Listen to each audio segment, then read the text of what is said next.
এই মুহূর্তে বড় খবর, জয় কামদারকে আটক করলো ইডি। জয় কামদারকে নিয়ে সিজিওতে যায় ইডি। জমি দখল করে আর্থিক প্রতারণা মামলায় তাকে আটক করা হয়েছে ইডির তরফে। সকাল থেকেই বেহালায় তার বাড়িতে ইডির তল্লাশি। বেহালার বাড়ি থেকে আটক জয় কামদারকে।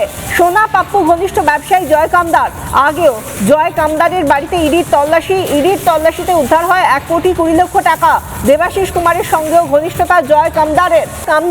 জয় কামদার কে, তার প্রভাবশালী যোগ কিরকম, এটা একবার আপনাদের জানিয়ে রাখি।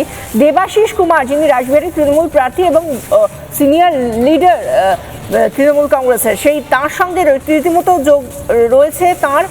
প্রবীর মুখার্জি তৃণমূল কাউন্সিলর, তার সঙ্গেও জয় কামদারের ভালো যোগাযোগ রয়েছে। শান্তনু সিনহা বিশ্বাস, কলকাতা পুলিশের ডিসি, যার বাড়িতেও ইডি রেড, সেখানে তার সঙ্গেও ভালো যোগাযোগ রয়েছে এই জয় কামদার নির্মাণ ব্যবসায়ী, তার সঙ্গে। এবং সেই সঙ্গে সোনা পাপ্পু তৃণমূল ঘনিষ্ঠ দুষ্কৃতী, তার সঙ্গেও ওঠা বসা রয়েছে এই জয় কামদারের।